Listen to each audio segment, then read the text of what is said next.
میلاد کسے کہتے ہیں؟ واہ واہ واہ. تو یہ جو میلاد ہے یہ دراصل عربی زبان کا لفظ ہے. اس کا معنی ہوتا ہے پیدا ہونا. صحیح. ولادت سے یہ بنا ہے. یہ اگر اس کو اردو میں دیکھیں تو پیدا ہونا، پنجابی کہتے ہیں جمنا، انگلش میں کہتے ہیں برتھ ڈے، عربی میں کہتے ہیں میلاد. سبحان اللہ. زبانیں بدلتی ہیں تو لفظ بدل جاتا ہے. مطلب ہے پیدا ہونا. ہم محبت میں کہتے ہیں تشریف آوری، بہت اچھا، جلوہ گری، بہت اچھا، آپ کا ظہور، آپ کی آمد. اب یہ لفظ میلاد کا مطلب آسان میں نے کر دیا.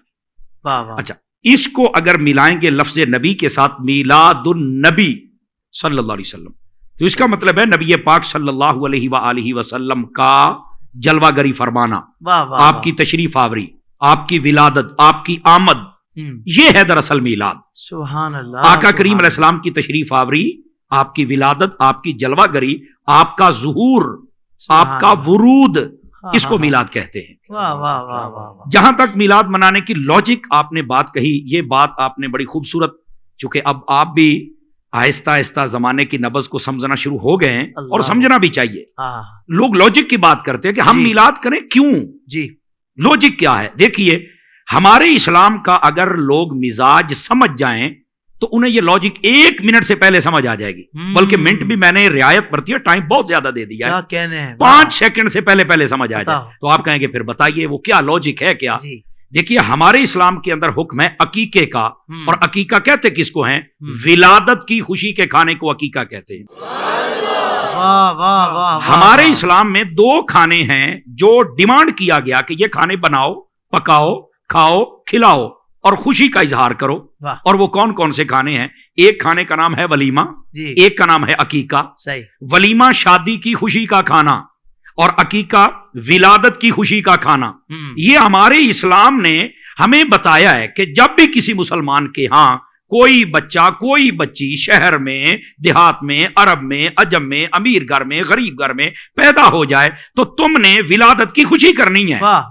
لاجیکلی بات یہ ہے، کائنات میں جہاں پر بھی کوئی بچہ پیدا ہو مسلمانوں کے گھر میں، اس کی ولادت کی خوشی منائی جائے، یہ تو اسلام کہتا ہے. تو پھر میرا سوال تو بنتا ہے نا کہ جو اسلام لے کے آیا ہے اس کی ولادت کی خوشی کس نے منائی؟ سمجھ آ رہی ہے میری بات کی؟ تو اگر لاجک دیکھی جائے تو اسلام ہماری تربیت ہی ایسی کرتا ہے کہ ولادت کی خوشی تم نے منانی ہے. سب کی ولادت کی خوشیاں ہوں، اور جن کے صدقے میں سب کچھ ملا ہے ان کی ولادت کی خوشی کیوں نہ ہو. اس لیے ہم یہ میلاد مناتے ہیں. اس کی لاجک ہی یہ ہے، اسلام نے درس ہی یہ دیا ہے. اور یہی وہ لاجک تھی جس کو سیدی اعلیٰ حضرت صاحب رحمۃ اللہ علیہ آپ نے بھی سمجھایا. آپ نے جو اپنی زندگی مبارکہ میں پہلی تقریر فرمائی تھی، 6 سال کی عمر تھی، آپ نے فرمایا کہ لوگ آج پوچھتے ہیں کہ تم جب 12ویں آتی ہے، یہ مبارک رات آتی ہے یا دن آتا ہے، تو تم بڑے جلوس اور بڑی لائٹنگ اور بڑے لنگر پکاتے ہو اور بڑے جلوس نکالتے ہو، آخر اس کی وجہ کیا ہے؟ تم اتنا کیوں کرتے ہو؟ تو آپ نے فرمایا وہ یہ بتاؤ، جب آقا کریم صلی اللہ علیہ وسلم آپ تشریف لائے تھے تو آپ نے آتے ہی کس کو یاد کیا تھا؟ تو یہ ایک سمجھداری والی بات ہے. اللہ کی حمد و ثنا کے بعد امت کو یاد کیا تھا نا. تو فرمایا جب وہ آئے تو انہوں نے امت کو یاد کیا. اب جب وہ دن آتا ہے تو امت اپنے نبی کو یاد کر لیتی ہے. اس واسطے بھی ہمیں آج کے دن میں آقا کریم علیہ السلام کا ذکر کرنا اور آج کی رات میں کرنا اس لیے بھی ہے کہ کم از کم نمک حلال تو ہو جائے نا. یہ ایک مثال ہے نا، بھی نمک حرام تو نہ ہو نا، نمک حلال تو ہونا چاہیے نا. نمک حلال کی ایک مثال یہ بھی ہوتی ہے جو تمہیں یاد کرو تم بھی اسے یاد کر لو نا.